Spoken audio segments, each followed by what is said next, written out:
اعوذ باللہ من الشیطان الرجیم بسم اللہ الرحمن الرحیم قال اللہ تعالی فی القرآن المجید فاعوذ باللہ من الشیطان الرجیم بسم اللہ الرحمن الرحیم علم ان سیکون منکم مرضى وآخرون یضربون فی الارض یبتغون من فضل اللہ وآخرون یقاتلون فی سبیل اللہ فاقرؤوا ما تیسر منہ وقال اللہ تعالی فی موضع آخر ومن رحمته جعل لكم الليل والنهار لتسكنوا فيه ولتبتغوا من فضله ولعلكم تشكرون وقال الله تعالى في موضع آخر ومن آياته منامكم بالليل والنهار وابتغاؤكم من فضله إن في ذلك لآيات لقوم يسمعون صدق اللہ العظیم۔ محترم حاضرین اکرام، السلام علیکم ورحمۃ اللہ وبرکاتہ۔ یہ ہمارے لیے خوشی کا باعث ہے کہ کلیان یونٹ نے آج انٹرپرینرشپ پہ ایک اہم پروگرام کا انعقاد کیا ہے۔ رفاح chamber of commerce and industry جن مقاصد کے لیے بنایا گیا ان میں سے ایک اہم مقصد یہ ہے کہ ینگسٹر کے اندر جو لوگ جاب سے نکل کر کچھ تجارت کرنا چاہ رہے ہیں ایسے لوگوں کے لیے اس طرح کے پروگرامز کیے جائیں، بلکہ پورے ورکشاپ کیے جائیں تاکہ وہ تجارت میں آگے بڑھ سکیں۔ سب سے اہم بات یہ ہے دنیا میں کیا کرنا ہے۔ میں یہ کہوں گا کہ ہمیں اس دنیا میں تجارت کرنا ہے۔ یہود و نصارہ کے لیے اللہ تعالیٰ کی طرف سے یہ حکم تھا کہ ان کو ہفتے کا ایک دن کچھ نہیں کرنا ہے، کوئی تجارتی کام نہیں کر سکتے تھے، وہ صرف اور صرف عبادت کے لیے مختص ہوتا تھا۔ امت محمدیہ کے لیے یہ کہا گیا کہ نہیں، فَإِذَا قُضِيَتِ الصَّلَاةُ فَانتَشِرُوا فِي الْأَرْضِ وَابْتَغُوا مِن فَضْلِ اللَّهِ۔ اتنا بڑھاوا دیا، نماز پوری ہو گئی تو نکل جائیے تجارت کے کام میں، اللہ کا فضل تلاش کیجیے۔ اس قدر امپورٹنس ہے۔ ہم اپنی گفتگو میں کہتے ہیں کہ اقامت دین ہماری زندگی کا مقصد ہے۔ اقامت دین بنا تجارت میں انوالومنٹ ہوئے ہو نہیں سکتا ہے۔ آج ہم دیکھ رہے ہیں، چاہے اس ملک کی سیاست کو لے لیجئے، چاہے انٹرنیشنل لیول پہ سیاست کو لے لیجئے، ہر کوئی کہتا ہے حکومت کون چلا رہا ہے۔ فرعون، قارون اور حامان یہ وہ صفات ہیں جو دنیا کے حضرت آدم علیہ السلام کے زمانے سے لے کے تا قیامت رہنے والے ہیں۔ فرعون کو کنٹرول کرنے کے لیے وہ حامان اور قارون ہی ہوتے ہیں جو اس کو ہر زمانے میں کنٹرول کرتے رہتے ہیں۔ آج ہم اسرائیل کو دیکھ سکتے ہیں، پوری دنیا ایک طرف، وہ اکیلے ایک طرف، کسی کی نہیں سننا۔ کیوں؟ دنیا کی تجارت، پوری دنیا کی اکنامی وہ اپنے ہاتھ میں لیے بیٹھا ہے۔ جب ہم ایک اقامت دین کی بات کرتے ہیں تو ہمیں ضرور دیکھنا ہے کہ دنیا کیسے اس وقت چل رہی ہے، کن لوگوں کے ہاتھ میں اس کا کنٹرول ہے۔ تو ہم وہ دیکھتے ہیں کہ وہ فائنینشیل انسٹیٹیوشنز وہ ہیں، وہ ویپن انڈسٹری ہے، یا وہ دوسری چیزیں ہیں جس کے بغیر آج دنیا چل نہیں سکتی ہے، وہ کن کے ہاتھوں میں ہے، کون لوگ اس میں آگے بڑھ رہے ہیں۔ اور اس کی امپورٹنس، جیسا کہ میں نے پہلی جو آیت پڑھی آپ کے سامنے، اس میں اللہ تعالیٰ کہتا ہے علم ان سیکون منکم مرضى وآخرون یضربون فی الارض یبتغون من فضل اللہ وآخرون یقاتلون فی سبیل اللہ فاقرؤوا ما تیسر منہ۔ جو اللہ کے رسول صلی اللہ علیہ وسلم پہ اللہ تعالیٰ نے بہت ساری چیزیں جو لازمی کی تھیں، تو یہ آیت اس میں سے یہ کہتی ہے کہ اسے علم ہے کہ تم میں سے کچھ بیمار ہوں گے اور کچھ وہ لوگ بھی ہوں گے جو اللہ کا فضل تلاش کرتے ہوئے زمین پہ سفر پہ ہوں گے، اور کچھ اور لوگ ہوں گے جو اللہ کی راہ میں جہاد کریں گے۔ یعنی جو قرآن پڑھنے کا حکم تھا کہ رات کا ایک بڑا حصہ جو ہے وہ اس میں پڑھنا ہے، لیکن وہ تین حالتیں ہیں جس میں اللہ تعالیٰ نے کہا کہ تم ٹھیک ہے تھوڑا پڑھ سکتے ہو۔ وہ تین حالتیں کیا ہیں؟ یا تو بیمار ہو، یا تو وہ جہاد پہ ہو، یا پھر وہ تجارتی مصروفیات میں ہو۔ یہی وہ تین چیزیں ہیں جہاں پہ رخصت دی گئی ہے۔ دوسری آیت میں کہا اللہ تعالیٰ نے وَمِن رَحْمَتِهِ جَعَلَ لَكُمُ اللَّيْلَ وَالنَّهَارَ لِتَسْكُنُوا فِيهِ وَلِتَبْتَغُوا مِن فَضْلِهِ وَلَعَلَّكُمْ تَشْكُرُونَ۔ اس نے تو تمہارے لیے اپنے فضل و کرم سے دن رات مقرر کر دیے ہیں کہ تم رات میں آرام کرو اور دن میں اس کی بھیجی ہوئی روزی روٹی تلاش کرو، یہ اس کے لیے کہ تم شکر ادا کرو۔ یعنی دن میں ہمیں کیا کرنا ہے تو اللہ تعالیٰ نے بتا دیا، اس کا فضل تلاش کرنا ہے، وہ جس شکل میں بھی ہو۔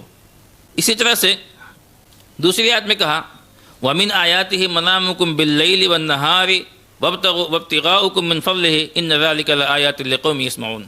اور بھی اس کی قدرت کی نشانی تمہاری راتوں اور دن کی نیند میں ہے، اور اس کے فضل یعنی روزی کو تلاش کرنا بھی ہے۔ جو لوگ کان لگا کر سننے کے عادی ہیں ان کے لیے اس میں بہت سی نشانیاں ہیں۔ دن اور رات کس لیے بنایا؟ اللہ تعالیٰ نے کہا کہ یہ نشانیاں ہیں اللہ تعالیٰ کی۔ رات کو بنایا سکون کے لیے اور دن کو بنایا اللہ کا فضل تلاش کرنے کے لیے۔ اللہ الذی سخر لکم البحر لتجری الفلک فیہ بامرہ ولتبتغوا من فضلہ ولعلکم تشکرون۔ اللہ ہی ہے جس نے تمہارے لیے دریا کو تابع بنا دیا تاکہ اس کے حکم سے اس میں کشتیاں چلیں اور تم اس کا فضل تلاش کرو اور تاکہ تم شکر بجا لاؤ۔ اور دوسرے مقامات پہ کہا اللہ الذی خلق السماوات والارض وانزل من السماء ماء فاخرج به من الثمرات رزقا لكم وسخر لكم الفلك لتجري في البحر بامره وسخر لكم الانهار۔ اگر ہم قرآن کا مطالعہ کریں گے گہرائی سے تو بے شمار مقامات پہ اللہ تعالیٰ نے ہمیں حکم دیا ہوا ہے اور بتاتا ہے وہ کہ دن اور رات کس لیے بنائے، یہ سمندر یہ دریا کا نظام کس لیے بنایا، اللہ تعالیٰ نے وہ فن کیوں سکھایا کشتی بنانے کا، اللہ تعالیٰ نے وہ ذہن میں کیوں ڈالا کہ ایک انسان آج چند منٹوں میں دنیا کے ایک کونے سے دوسرے کونے میں اور ہزاروں کلومیٹر پر آور کی اسپیڈ سے آج دنیا کے مسافت طے کر رہے ہیں۔ وہ اسی لیے کہ اللہ نے جو اپنے فرض رکھے ہوئے ہیں دنیا کے کونوں کونوں میں وہ تلاش کرے انسان۔ جہاز اس لیے نہیں ایجاد ہوا کہ صرف انسان جو ہے یہاں سے وہاں کہیں اور انجوائے کرنے کے لیے جائے، بلکہ اس لیے آج کشتیوں کو دیکھیے کہ جس پہ ٹن کے حساب سے جو ہے سامان ایک جگہ سے دوسری جگہ پہ لے جائے جاتے ہیں۔ تو یہ بات تھی کہ ہمیں اس دنیا میں کیا کرنا ہے۔ دوسرا اہم نقطہ ہوتا ہے کہ کیوں کرنا ہے۔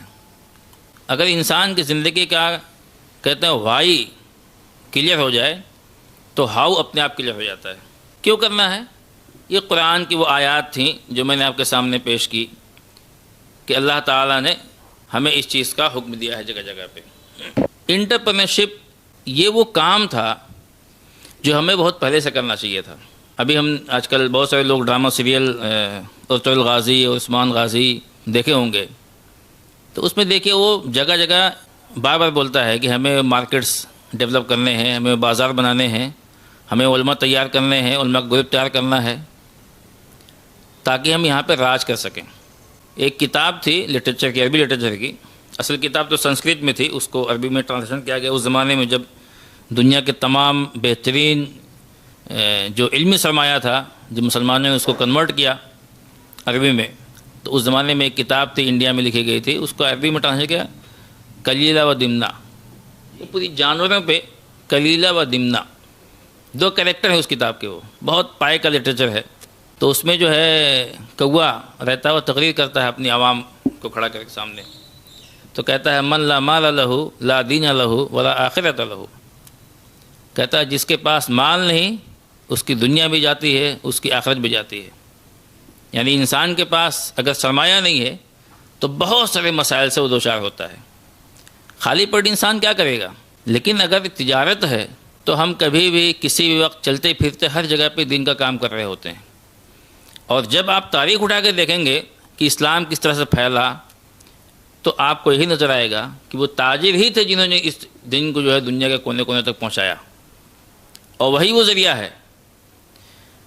تاجروں نے اسلام کے تعارف کا سب سے اہم کردار ادا کیا، اور آج مسلم تاجر اسلام کا بیڑا غرق کر رہے ہیں، جو اپنے لین دین میں، بات چیت میں، دوسری چیزوں میں جو گڑبڑ کر رہے ہیں۔ تو ہمیں ظاہر سی بات ہے کہ وہ ان اسلامی ہدایات کو، ان چیزوں کو جس پہ اللہ تعالیٰ نے اور اللہ کے رسول نے جن چیزوں کا حکم دیا ہے انہیں فالو کرتے ہوئے ہمیں آگے بڑھنا ہے۔ انٹرپرینرشپ کے لیے ظاہر سی بات ہے کہ جس طرح سے ہمیں زندگی کے کسی بھی گوشے میں کچھ کرنا ہے تو ہمیں اس کے لیے لرن کرنا ہوتا ہے، اس کے لیے سیکھنا ہوتا ہے۔ لیکن معاملہ یہ ہے کہ آج جس کو دین کا دال نہیں معلوم وہ بھی فتوے دے سکتا ہے، اور جن کو دھندے کا دھا یا تجارت کا تا نہیں معلوم وہ تجارت کر رہے ہیں، جبکہ آج یہ پوری سائنس ہے۔ ابھی تھوڑی دیر پہلے ہماری ایک محترم سے بات ہو رہی تھی کہ انٹرپرینرشپ ورکشاپ پروگرام کا نام دے دیا گیا ہے، لیکن یہ جو ہے 6 روز اور 15 روز کے ورکشاپس ہوتے ہیں، وہ ہم نے خود بھی رفاع نے ڈیزائن کیا ہوا ہے۔ انشاءاللہ آگے یہاں کی ٹیم چاہے گی تو ہم اس پہ کریں گے کام۔ یہ 1 گھنٹے کا یا آدھے گھنٹے میں یہ بات نہیں ہو سکتی ہے، لیکن موٹی موٹی ایک یہ تھا کہ موٹیویشن کے حساب سے کچھ چیزیں انشاءاللہ آپ کے سامنے بات رکھنے کی میں اس میں مزید کوشش کروں گا۔ انٹرپرینر کرتا کیا ہے؟ وہ خام چیزوں کو یوز کے لائق بناتا ہے، دنیا کے کسی مسئلے کو حل کرتا ہے، انسانوں کے مسائل کو، وہ جو چیلنجز فیس کر رہے ہوتے ہیں ان میں وہ آسانیاں پیدا کرتا ہے۔ وہی کام کرنا ہے ہمیں۔ تجارت عام طور سے جو آج کل ہے کہ ہم دکان کھول کے بیٹھ گئے، اس میں بہت زیادہ وہ ترقی نہیں ہے، وہ گروتھ نہیں ہے۔ لیکن جب انسان یہ سوچ کے کرتا ہے کہ میں یہ کام اس لیے کر رہا ہوں کہ یہ ایک چیلنج ہے، کسی نے جہاز کو ایجاد کیا، کسی نے سوئی کو ایجاد کیا، کسی نے کچھ کیا، اور اللہ تعالیٰ نے جو انبیاء کو بھی بھیجا تو آپ دیکھیں اس میں ہر نبی نے جو اس وقت کے دنیا کے جو چیلنجز میں ایک تو اخلاقی اور روحانی جو پہلو تھا وہ الگ، اس کے علاوہ دوسرا پہلو اس پہ ہر نبی کے زمانے میں کچھ نہ کچھ اللہ تعالیٰ نے ایسے وسیلے اور پیدا کیے۔ حضرت داؤد السلام کو دیکھیے، لوہے کے بارے میں، فرنسز کے بارے میں، اور زبردست انہیں چیزیں ایجاد کی اس زمانے میں۔ حضرت سلیمان علیہ السلام کو بادشاہ بنایا، اور بادشاہت ایسی تھی کہ ملکہ سبا جب آتی ان کے محل میں تو اس نے اپنے پائنچے اٹھا لیے کہ شاید فرش پہ یا نیچے جو ہے پانی ہے، اور سلیمان علیہ السلام نے کہا کہ پانی نہیں ہے، شیشہ ہے۔ تو ہمارے پاس ہر طرح کی مثالیں ہیں۔ اسی طرح سے جو ہم نبی صلی اللہ علیہ وسلم کی زندگی کو دیکھتے ہیں تو عام طور سے مثال دی جاتی ہے حضرت فاطمہ علیہ السلام کے گھر میں چکی تھی اور آٹا پیستی تھیں اور اس طرح کی چیزیں ہوتی تھیں۔ وہیں پہ حضرت عثمان رضی اللہ عنہ بھی ہیں۔ اللہ کے نبی کی ایک بیٹی حضرت علی سے بیاہی گئی تھیں، حضرت عثمان رضی اللہ عنہ کے ساتھ 2 بیٹیاں ان کی بیاہی گئی تھیں۔ ان کو دیکھیے، بلینئر آدمی تھے، اور جب مہاجرین مکے سے مدینہ ہجرت کر کے گئے تو ایک صحابی رسول جو آج کے بل گیٹس بھی بڑے مالدار تھے اس زمانے کے، تو جب ان کو کہا گیا کہ آپ کی کیا ضروریات ہیں تو انہوں نے کہا کہ آپ مجھے صرف بازار بتائیے کہ کہاں پہ ہے۔ انہوں نے وہاں پہ تجارت کھڑی کیا، اور اتنی بڑی تجارت کیا کہ جو آج کے بل گیٹس سے بڑا ان کے پاس سرمایہ تھا۔ تو ہم ہر لحاظ سے الید العلیٰ خیر من الید السفلیٰ، دینے والا ہاتھ لینے والے ہاتھ سے بہتر ہے۔ ایک تاجر دینے والا بنتا ہے، اس سے بہت سارے لوگوں کے گھر چلتے ہیں، امپلائمنٹ جنریٹ کرتا ہے۔ ابھی کل میں ایک مقام ہے گجرات میں، سدھپور، پالنپور ڈسٹرکٹ میں، ایک چھوٹی سی کمیونٹی ہے، شیعہ کمیونٹی، ان کے ایک انسٹیٹیوشن میں گیا تھا تو انہوں نے بتایا کہ پچھلے جمعہ کو انہوں نے اعلان کیا تھا کہ 500 کروڑ کا ایک پروجیکٹ ان کا ہے انسٹیٹیوشن کا، وہ چاہیے۔ تو انہوں نے بتایا کہ 70,000 کی تعداد اس پورے ایریا میں رہتی ہے، اور کل جو جمعہ گیا ہے انہوں نے بتایا کہ آج الحمدللہ ہم نے ایک ہفتے یعنی 8ویں دن ہم نے وہ 500 کروڑ کا پروجیکٹ جو ہے اپنا وہ اچیو کر لیا ہے، اور ہم اس پہ کام کرنے جا رہے ہیں۔ اس کمیونٹی کو بھی ہم دیکھ سکتے ہیں۔ پھر ہم نے سوچا کہ یار لکھنؤ میں بھی قلب صادق وغیرہ نے کیا زبردست کام کیے، میڈیکل کالجز، انسٹیٹیوشن، باقی چیزیں۔ تو ایسا نہیں ہے کہ ہمارے پاس چیزیں نہیں ہیں۔ ایک چھوٹا سا بچہ کھڑا ہوتا ہے اور 700 کروڑ جو ہے نا وہ کھڑے کر دیتا ہے چند دنوں میں، 7 کروڑ۔ لیکن ہم نے کیا کیا؟ ہم نے وہی کام کیا کہ ہم اسپون فیڈنگ کا کام کیا۔ ہمیں اسپون فیڈنگ نہیں کرنا ہے، بلکہ وہ انٹرپرینرس بنانے ہیں کہ جو آدمی خود کیپیبل بنے، انیبل ہو، وہ نہ کہ چند پیسوں کے لیے محتاجی ہو اور راشن مل رہے ہیں اور چیزیں ہو رہی ہیں، فیس کے پیسے ادا کیے جا رہے ہیں۔ اس کو اس لائق بنانا ہے کہ وہ خود دوسروں کی فیس ادا کرے، زکوٰۃ دے دوسروں کو۔ اللہ تعالیٰ نے اتنے مقامات پہ زکوٰۃ کا حکم دیا، اس لیے نہیں دیا کہ ہم زکوٰۃ لینے والے بنیں، اس لیے دیا کہ زکوٰۃ دینے والے بنیں۔ انٹرپرینرشپ کے لیے وہ کون سی صلاحیتیں ہیں جو انسان کے اندر ہونی چاہیے؟ بعض دفعہ کیا ہوتا ہے، ابھی ریسنٹلی ایک صاحب ایک افریقن کنٹری میں جاب کر رہے تھے اور انڈیا میں آئے تو ان کو کسی نے بتایا کہ پولٹری فارم اور گوٹ فارمنگ میں بہت اچھا پیسہ کما سکتے ہیں آپ۔ کسی نے بتایا، میں اتفاق سے دلی گیا ہوا تھا مرکز میں، تو کہا کہ بھائی یہ آئے ہوئے ہیں، ان سے ذرا سا آپ ایک بار مل لیجئے۔ تو ہم ملاقات ہوئی میری، تو ان سے بات کرنے کے بعد میں نے ان سے کہا کہ آپ یہ کام مت کیجیے گا، آپ کے پیسے ڈوب جائیں گے۔ لیکن ہوتا ہے نا انسان کے ایک دم کہتے ہیں سر پہ سوار ہے ایک چیز کی کرنا ہے، کسی نے بتا دیا بہت اچھا پروفٹ ہے، بہت اچھا مارجن ہے، کر لینا چاہیے. انہوں نے کر لیا، سارے پیسے لگا دیے، اور 1 سال کے بعد واپس کسی سے میں نے خبر پوچھی کہ ارے کہاں ہے آج کل وہ، تو بولے وہ تو گئے افریقہ واپس فلانی کمپنی میں جاب کرنے کے لیے. کسی کو دیکھ کے کہ فلاں آدمی یہ کام کر رہا ہے، بہت شاندار پیسے کما رہا ہے، گاڑی ہو گئی، گھر ہو گیا، دکان ہو گیا، مکان ہو گیا، فلانا ہو گیا، تو ہم بھی یہی کام کر لیں. ایک عام رجحان یہ چل پڑا ہے جو کہ نہیں کرنا چاہیے. ٹیکنیکل ورڈ ہے SWOT انالیسس کہتے ہیں، بہت سارے لوگ ہم میں سے جانتے ہوں گے. تو سب سے پہلے ضروری یہ ہے کہ انسان اپنے مزاج کو سمجھے. میں نے BMS کیا علی گڑھ مسلم یونیورسٹی سے، پھر سمبوسس انٹرنیشنل یونیورسٹی سے PGDMS کیا، اور میں نے ممبئی میں کلینک کیا، ایک ہاسپٹل میں کام کیا. 6 مہینے کی کلینک کرنے کے بعد معلوم پڑ گیا مجھے کہ بھائی یہ میرے بس کا کام نہیں ہے. والد صاحب ناراض، گھر کے بہت سارے لوگ ناراض کہ ڈاکٹر بن گیا ہے بچہ، بہو بھی ڈاکٹر، اپنا ہاسپٹل چلائیں، کلینک کریں، یہ کریں. پورا گھر ناراض ہو گیا. اور 8 مہینے تک میرے والد صاحب نے یہ بھی جاننے کی کوشش نہیں کی کہ یہ کر کیا رہا ہے. یہی بامبے آتے تھے، کمپنی میں نہیں آتے تھے میرے. لیکن جب چونکہ تہیہ کر رکھا تھا ہم نے کہ کچھ کرنا ہے، لوگوں کو امپلائمنٹ دینا ہے، امپلائمنٹ جنریشن کا کام کرنا ہے اس ملک میں. اب سارے لوگ، بہت سارے لوگ، گھر کے لوگ جو مسائل پیدا کر رہے تھے، وہ سارے لوگ جو ہے آ کے مشورے مانگ رہے ہیں.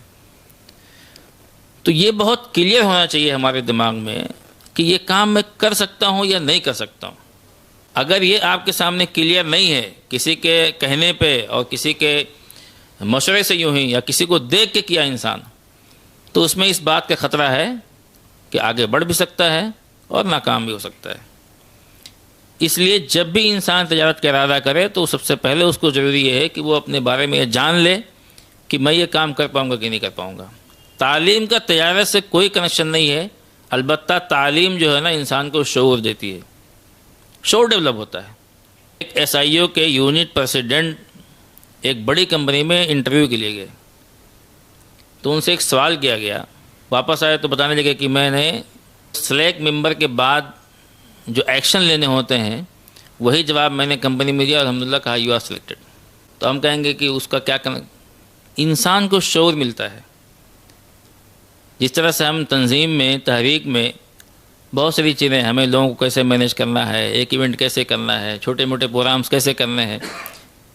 تو ایک SIO کا پریزیڈنٹ جو ہے نا وہ بڑا سے بڑا بھی کام کر سکتا ہے، یونٹ پریزیڈنٹ بھی، کیونکہ اس کو یہ سب سلیقے آ جاتے ہیں کیسے کرنا ہے، کیسے مینیج کرنا ہے ہمیں. تو گھر میں بھی شادیاں ہیں، دوسرے فنکشنز ہیں، کسی سے بات کرنا ہے، ایک آفیسر کے بات کرنا ہے، SIO کے نوجوان کو کھڑا کر دیجئے، DM کے ساتھ کھڑا کرنا، جا کے جو ہے ڈنکے کی چھوٹے بات کر کے آئے گا، وہ ٹریننگ ہو جاتی ہے. تو ایک تو یہ ہے کہ انسان کو سب سے پہلے یہ جان لینا چاہیے کہ میں یہ کام کر پاؤں گا کہ نہیں کر پاؤں گا. یہ بہت اہم نکتہ ہے. اس کے علاوہ یہ ہے کہ وہ انوویٹو تھنکنگ کا انسان ہونا چاہیے، کچھ نہ کچھ نیا سوچے. اور اگر ہم بھیڑ چال چلیں گے تو ظاہر سی بات ہے کہ سروائیو کر لے جائیں گے، کما کھا سکتے ہیں، لیکن کوئی بڑا کام نہیں کر سکتا. وہ انسان کچھ ہٹ کے کرنا ہے. 50s میں ایک خاتون نے یہ سوچا تھا کہ یہ جو فوٹو کا مسئلہ ہے اس کو کیسے حل کیا جائے، جس نے بعد میں جو ہے فوٹو شاپ اور السٹریٹر کیا نہ کیا اس نے ڈیولپ کیا، اور اس نے اس پروجیکٹ کو $1.5 بلین میں بعد میں لنکڈ کو بیچا. تو ایسا نہیں ہوتا، ہم کہتے ہیں ہم ایک کام کر رہے ہیں کوئی کاپی کر لے گا. ارے کاپی کرنے والا بہت بعد میں کاپی کرے گا، تب تک وہ کہاں سے کہاں پروجیکٹ چلا جائے گا، کتنی نئی نئی چیزیں اس میں آ جائیں گی. تو انوویٹو تھنکنگ یہ ایک اہم نکتہ ہے اس انسان کے اندر. دوسرا یہ ہے کہ وہ رسک ٹیکنگ، وہ رسک لینا جانتا ہو. یہ پھولوں سے بھرا ہوا راستہ نہیں ہے بلکہ ایک کانٹوں سے بھری ہوئی شاہراہ ہے جس پہ انسان کو گزرنا ہوتا ہے. بہت سارے لاسز ہوں گے، بہت سارے جو ہے چٹر بیمان لوگ ملیں گے، ہے نا. خطرہ ہوتا ہے کہ پتہ نہیں کیا ہوگا. جب میں نے کیا تو قرض لیا، چونکہ والد صاحب ناراض، تو قرض لے کے ہم نے مشین ڈالا، اور 2-3 مہینے جو ہے اتنی تکلیفوں کا زمانہ گیا کہ عشاء کے بعد کھانا کھا کے لیٹتا تھا تو فجر کی اذان ہو جاتی تھی، نیند آتی نہیں تھی. تو سوچے چلو اب اذان ہوگی، اللہ اللہ کر لیتے ہیں، ابھی کیا کریں گے. تو کئی بار خیال آتا تھا کہ یار یہ اپنے بس کی بات نہیں، چلو بھائی سوئی دوائی کریں گے واپس، کچھ نہ کچھ تو ہو جائے گا، لیکن پھر سوچتا رہا نہیں، کودے ہیں اس میدان میں تو کچھ کر کے نکلنا ہے. تو الحمدللہ وہ پھر جرنی آگے بڑھی، رسک لیا. ابھی ریسنٹلی رفا ایڈوائزری کی میٹنگ تھی حیدرآباد میں، ایک شخص سے ملاقات ہوئی، پستہ ہاؤس، آپ لوگ سب لوگ گوگل کیجیے گا بعد میں پستہ ہاؤس کا کیا کام ہے. اس کے 45 آؤٹ لیٹ صرف حیدرآباد میں ہیں اور یو ایس اور دوسرے ممالک میں ہیں. اور اس بندے نے اپنی ہسٹری یہ بتایا کہ ایک دن وہ آ گیا تھا کہ اس نے اپنی اہلیہ کا پائل بیچ کے جو ہے نا علاج کیا اپنی بیٹی کا. اس کے پاس پیسے نہیں تھے، کچھ سالوں پہلے کی بات ہے یہ. چونکہ اب پورا ہندوستان ہم لوگ گھوم رہے ہیں اس معاملے میں، ایک دو نہیں سینکڑوں اسٹوریز ایسی بھری پڑی ہیں کہ جنہوں نے رسک لیا تو اللہ نے انہیں کامیابی دی. ایک انسان وہ ہوتا ہے جو ساحل کے کنارے پہ بیٹھ کے سوچتا رہتا ہے پانی کہیں گہرا تو نہیں ہے، اور دوسرا وہ ہوتا ہے جو کودتا اس میں اور جو ہے اندر گھس کے دیکھتا ہے، پھر وہ لالو گھر اس میں سے پاتا ہے. تو یا تو ہم بس سوچتے رہیں کہ بھائی گہرا کتنا ہوگا، یا تو اس میں کودیں اور پھر ہمیں لالو گھر اس میں سے ملیں گے. تیسرا پوائنٹ یہ ہے کہ وہ انسان ویژنری شخص ہونا چاہیے، دور دیکھے. یہاں سے بیٹھے بیٹھے وہ سوچے کہ نہیں ہمارا مقام کہیں اور ہے. لیڈرشپ کوالٹی بہت اہم چیز ہے، کیونکہ جب وہ تجارت کرے گا تو اس کو بہت سارے لوگوں سے ملنا ہوگا، بہت سارے امپلائیز کو اپنے ٹیکل کرنا ہوگا. وہ صلاحیت ہونی چاہیے، ایڈاپٹیبلٹی ہونی چاہیے. بہت بار کیا ہوگا کہ انسان کو معلوم ہے کہ یہ چیز صحیح ہے، یہی ہونا چاہیے، لیکن اس کو دوسروں کے مشورے سے دوسروں کی چیزوں کو ماننا پڑتا ہے، اڈاپٹ کرنا ہوتا ہے کہ نہیں. ڈیسیزیونیس، ڈیسیجن میکنگ پاور، پیشن، بہت صبر کا کام ہے. کسی شخص نے کہا کہ جس کو ترنت رزلٹ چاہیے وہ بھیک مانگتا ہے، جس کو تھوڑا صبر ہوتا ہے وہ دہاڑی کا کام کرتا ہے، یعنی صبح گیا کہیں لگے گا کام اور شام میں اس کو پیسے چاہیے. اور جن کو تھوڑا اور صبر کرنا کا مادہ ہے تو وہ جاب کرتے ہیں کہ مہینے میں 30 دن میں پیسے ملنے والے ہیں. اور جس کے اندر انتہائی قسم کا جذبہ صبر ہوتا ہے وہ تجارت کرتے ہیں. ان کو کچھ بھروسہ نہیں ہے کہ ابھی اس مہینے میں کامیابی ملے گی یا ایک سال میں کامیابی ملے گی. تو پیشن ہونا جو ہے یہ بہت ہی بنیادی کام ہے. پرابلم سالونگ اسکل، تجارت میں عام طور سے کہتے ہیں کہ اگر ہم کوئی سولوشن پیش کریں، پروڈکٹ نہیں، سولوشن پیش کریں، اس کی ناکامی کے امکانات بہت کم ہیں. لیکن ایک انسان ایک یہ مائک بنایا ہے، ہم نے بولیں گے سیم مائک ہم بھی بنائیں گے، تو ظاہر سی بات ہے کہ وہ کمپٹیٹیو مارکیٹ ہے. لیکن ہم نے سوچا نہیں، پہلے یہ کیا وائر لگا ہوا آتا تھا، کسی نے سوچا نہیں ایسا مائک بنائیں گے کہ جو وائر نہیں لگا ہوگا.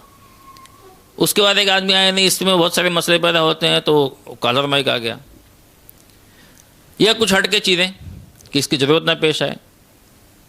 تو اس طرح کی بہت ساری چیزیں ایسی ہوتی ہیں کہ جو پرابلم سالونگ مزاج کا آدمی ہی وہ کام کر سکتا ہے. انٹرپرینرشپ کیوں اختیار کرنا چاہیے دوسری چیزوں کے مقابلے میں؟ ایک تو یہ ہے کہ آپ کا اپنا آئیڈیا جس پہ آپ کام کر سکتے ہیں آزادی کے ساتھ، آپ خود کے باس بن سکتے ہیں. اس میں ایک چیز اور ہے، بعض دفعہ ہم بہت سارے ساتھی ایسے ملتے ہیں جب ان سے پوچھے کہ آپ کیوں بزنس کرنا چاہتے ہیں تو کہتے ہیں آزادی چاہتے ہیں. دوسرا ہے کہ کسی کی وہ سننے والا مزاج نہیں ہے. بھارت میں سب سے زیادہ سننا پڑتا ہے دوسرے کی. جاب میں تو کیا ہے کہ آپ کے اوپر ایک باس ہے، دھندے میں کیا ہے یہاں تو ہر کوئی باس ہے جس سے بھی دھندا ہو رہا ہے. جس سے آپ مال لے رہے ہوں گے وہ بھی باس ہے، جس کو آپ مال دے رہے ہوں گے وہ بھی باس ہے نا. ادھاری مال لیے ہوئے اس کے بعد بھی 2 بات سناتا ہے. تو اگر یہ مزاج ہے کہ نہیں سننا نہیں ہے تو وہ سمجھ لیجیے کہ غلط ٹریک پہ جا رہے ہیں. اس میں بہت سننا پڑے گا دوسروں کی. تو باس تو ہوتا ہے لیکن دوسرے معنوں میں ہوتا ہے. ویسے انسان کو آزادی ہوتی ہے کہ وہ لوکیشن اپنے حساب سے چن سکتا ہے.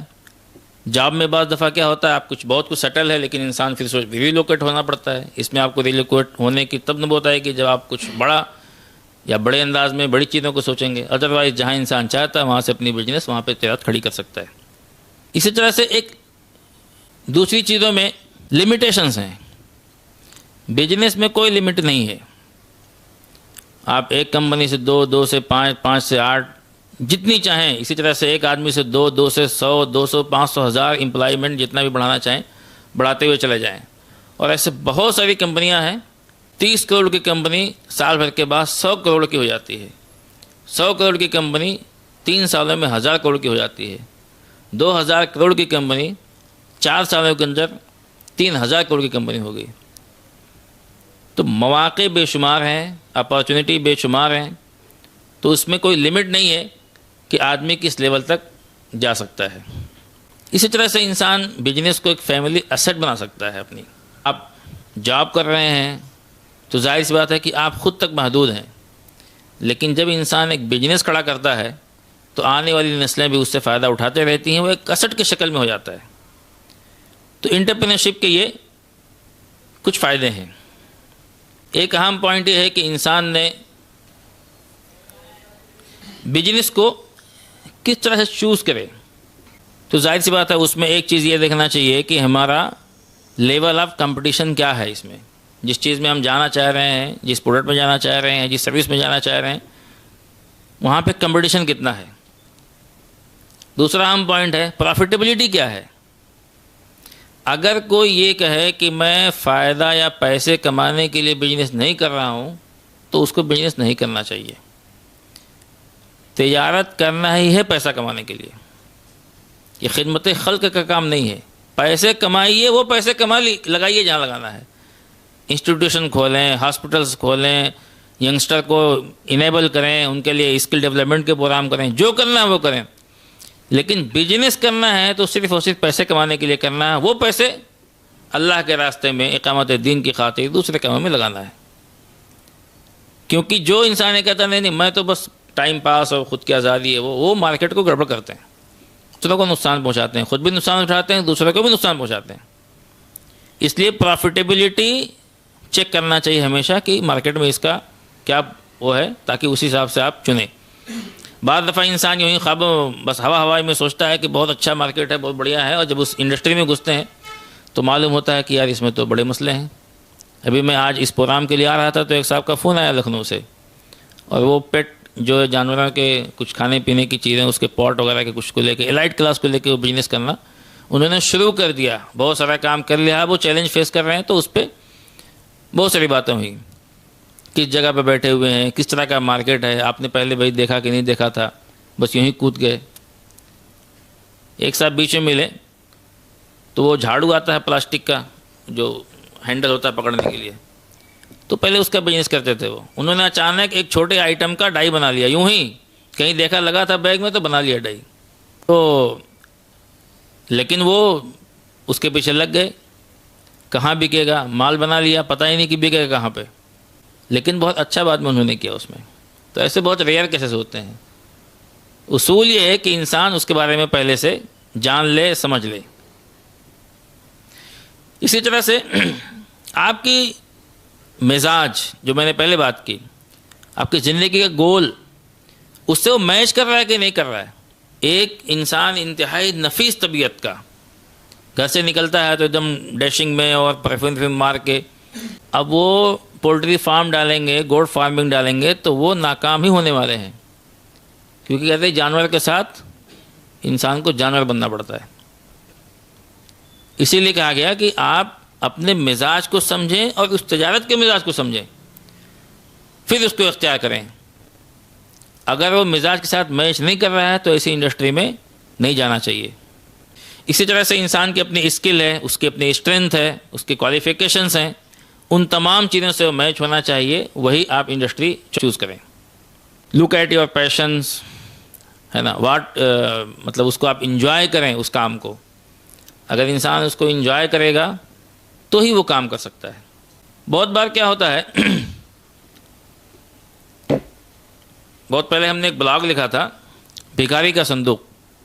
اس میں ایک بھکاری رہتا ہے, ایک صندوق ہے, اس پہ بیٹھ کر ڈیلی بھیک مانگتا ہے روڈ کے کنارے. آتے رہتے لوگ اس کو 2 روپے 5 روپے 10 روپے جو بھی دینا ہے لوگ دیتے رہتے ہیں. ایک دن اس کا انتقال ہو جاتا ہے. اس کے انتقال کے بعد دیکھتے ہیں اس صندوق میں تالا لگا ہوا ہے تو اس کو توڑا جاتا ہے. اور جو صندوق توڑ کے نکالتے ہیں تو اس میں دیکھا کہ اس میں تو ہیرے جواہرات بھرے پڑے ہیں. تو یعنی اس بھکاری نے اس صندوق کو کبھی کھول کے دیکھا ہی نہیں کہ اس میں کتنا سرمایہ پڑا ہوا ہے، اس سے وہ بہت کچھ کر سکتا تھا. اسی طرح سے ہر انسان کے اندر بے شمار اللہ تعالیٰ نے صلاحیت ڈالی ہوئی ہیں. ان اپنی صلاحیتوں کو دیکھتا ہی نہیں ہے، سمجھتا ہی نہیں ہے اس کو کہ یہ صلاحیت اللہ نے کس لیے دی ہے، اس کو میں کیسے استعمال کر سکتا ہوں اور آگے بڑھ سکتا ہوں.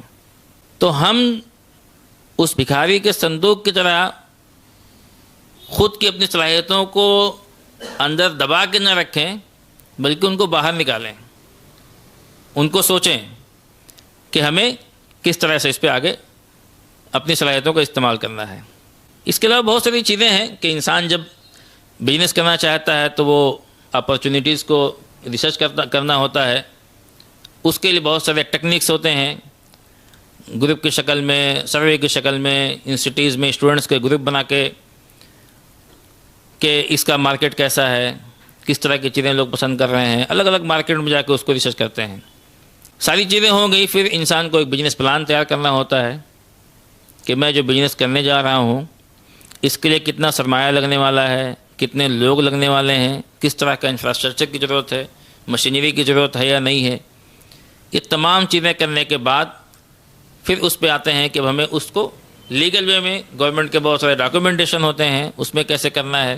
اس کے لیے سی اے اور سی ایس اور دوسرے اکاؤنٹنٹس وغیرہ کے سے ہیلپ لینی ہوتی ہے، اور پھر انسان تجارت کی دنیا میں آگے بڑھتا ہے. وقت میرا ختم ہو گیا ہے. بہت بہت شکریہ. جزاکم اللہ وحسن الجزا. السلام علیکم ورحمۃ اللہ وبرکاتہ.